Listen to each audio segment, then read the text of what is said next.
हाय सांगमाने तो आज सकाଳେ सकाଳେ ମୁଁ ଭାବିଲି କି ସବୁ ପନିପରିବା ପକେଇକି ଗୋଟେ ମିକ୍ସ ଭେଜ୍ ତରକାରୀଟେ କରିବି। ତ ପନିପରିବାଟି କଟାକଟି କରିକି ମୁଁ ଛାଣି ଦେଇଥିଲି। ତ ଛାଣି ସାରିଲା ପରେ ମୁଁ ତରକାରୀ ବନେଇ ଦେଇଥିଲି କିନ୍ତୁ ଭିଡ଼ିଓ କରିବାକୁ ଭୁଲି ଯାଇଥିଲି। ତ ଶାଶୁକୁ ଖାଇସାରିଲା ପରେ ଯାହା ବି ଟିକେ ତରକାରୀ ଥିଲା ମୁଁ ତାର ଭିଡ଼ିଓ କରିଦେଇଥିଲି। ତାପରେ ବାବୁ କହିଲେ କି ମୁଁ ଟିକେ ମଟନ୍ ଆଣିବି ତାକୁ ରାନ୍ଧି ଦିଅ। ତ ମମି ରାନ୍ଧି ଦେଇଥିଲେ। ତାପରେ ବାବୁ ଆଉ ବାବା ଖାଇ ଦେଇଥିଲେ। ତ ବାବୁ ଖାଇକି ପଳେଇଥିଲେ ତାଙ୍କ କାମରେ।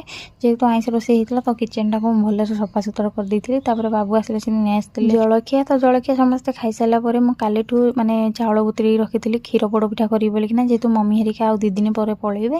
ତ ଏଠି ମୁଁ ନଡ଼ିଆ କଟାକଟି କରି ରଖିଦେଇଥିଲି ଆଉ କାଜୁ କିସମିସ୍ ସବୁ ମାନେ ଭାଙ୍ଗିକି ରଖିଦେଇଥିଲି। ତାପରେ କ୍ଷୀରକୁ ବଢ଼ିଆ ସେ ମାନେ ତାକୁ ଫୁଟେଇ ସାରିଲା ପରେ ତାପରେ ଯେଉଁ ଚାଉଳ ପେଷ୍ଟଟା ରଖିଥିଲି ତ ତା ଦେହରେ ଢାଳିକି ତାକୁ ଜନ୍ତି ଦେଇଥିଲି। ତ ତାକୁ ମୁଁ ଭଲସେ ଜନ୍ତି ସାରିଲା ପରେ କଦଳୀ ପତ୍ରରେ ତାକୁ ସେଟ୍ କରିକି ମାନେ ପୋଡ଼ି ଦେଇଥିଲି। ତ ଦେଖିପାରୁଥିବେ କେମିତି ପୋଡ଼ିଯାଇଛି। ତ ଏମିତି ପୋଡ଼ିଲେ ଆମ ଶାଶୁ ବୋଉଙ୍କୁ ଭଲ ଲାଗେ ଖାଇବାକୁ। ତ ଆମେ ସମସ୍ତେ ଖାଇ ଦେଇଥିଲୁ। ତାପରେ ଭାଇ ଭାଉଜଙ୍କ କଲ୍ ଆସିଥିଲା ବାବା ମମିକି ନେଇକି ଯିବାକୁ ତାଙ୍କ ଘରକୁ, କିନ୍ତୁ ବାବାଙ୍କର ଯେହେତୁ ଟିକେ ମୁଣ୍ଡ କଣ ହେଉଥିଲା ତ ସେ ରହିଯାଇଥିଲା। ଆମେ ବାବୁ ମୁଁ ମମି ଯାଇଥିଲୁ ତାଙ୍କ ଘରକୁ। ଆଉ ସେ ଦେଖିପାରୁଥିବେ କେତେ ସାରା ଖାଇବା ଆଣିଥିଲେ। ତ ତାକୁ ଆମେ ସମସ୍ତେ ଖାଇ ଦେଇଥିଲୁ। ତାପରେ ଆମେ ରୁମ୍କୁ ପଳେଇ ଆସିଥିଲୁ। ତ ଆଜିର ଭିଡ଼ିଓଟି ଏତିକି।